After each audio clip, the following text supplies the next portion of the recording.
যার কপাল খারাপ তার সব দিক দিয়েই খারাপ।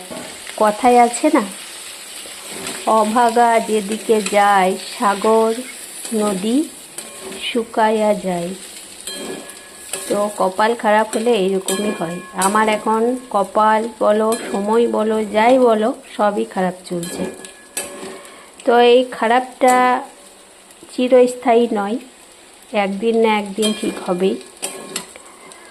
তো সেই ঠিক হবার আশাতেই আছি। যে যা বলছে বলুক, ভগবানের ওপরে আজ থেকে ছাড়লাম। ভগবান যদি চাই যে কপাল আমার সারা জীবন খারাপ থাকবে, তাহলে হ্যাঁ থাকবে। আর ভগবান যদি চায় যে না, কিছু দিনের জন্য খারাপ থাকবে, তো হ্যাঁ, কিছু দিনের জন্যই কিন্তু আমার কপালটা খারাপ চলবে। তো দেখা যাক। এখন আমার যেহেতু সময় খারাপ চলছে বলেই অনেকে অনেক কিছু বলছে, বলুক, কারণ তাদের এখন সময় ভালো চলছে, ওই জন্য তারা বলছে। তো এখন রান্না হয়নি আমার। আজকে প্রচণ্ড গরম, আর ভালো লাগছে না। একদিন বৃষ্টি হলো তো 5 দিন রোদ, 5 দিন গরম। তো আমার ভয়েস ভিডিও কেমন লাগলো একটু জানাবে।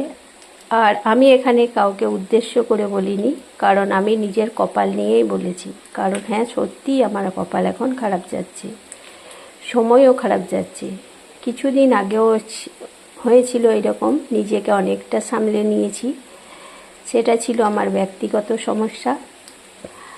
তো আমার ব্যক্তিগত সমস্যা তখন অনেকেই আঘাত করছে সেইটা নিয়ে।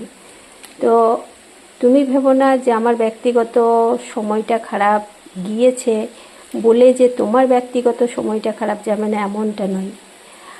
আমার ব্যক্তিগত কথা আমি তোমার সঙ্গে শেয়ার করেছিলাম বলেই কিন্তু তুমি আজকে আঘাতটা করতে পারলে। ওপরে ভগবান আছে, বলবো না যে তোমারও হোক, কারণ ভগবানের ওপরেই আমি ছাড়লাম। তো টাটা।